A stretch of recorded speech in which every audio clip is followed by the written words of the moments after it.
लाहौर का रुख कर लेते हैं, जहां पर मुख्तलिफ इलाकों में सुबह सवेरे बादल बरस पड़े हैं।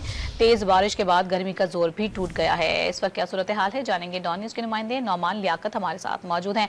नौमान, बारिश के बाद दर्जा हरारत में कितनी कमी आई है और क्या बताना है महकमा मौसमियात का? देखें जी, लाहौर में अब से कुछ देर कबल बारिश जो हुई है उसके बाद शहर का मौसम इंतहाई खुशगवार हो चुका है और हवाएं चलने से गर्मी और हब्स का जोर मुकम्मल तौर पर टूट चुका है।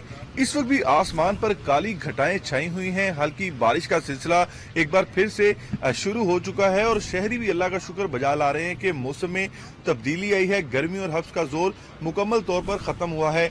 महकमा मौसमियात की जानिब से भी ये कहा गया है कि आज दिन भर शहर में वक्फे वक्फे से बारिश का इम्कान है। इसके अलावा दर्जा हरारत में नुमाया कमी होगी और इस वक्त अगर दर्जा हरारत की बात करें तो 25 डिग्री सेंटीग्रेड है और आज कम से कम दर्जा हरारत 24 और ज्यादा से ज्यादा 36 डिग्री सेंटीग्रेड तक जाने का इम्कान जाहिर किया गया है और अगले 2 रोज तक महकमा मौसमियात की जानिब से मजीद बारिशों की पेशगोई भी की गई है। जी।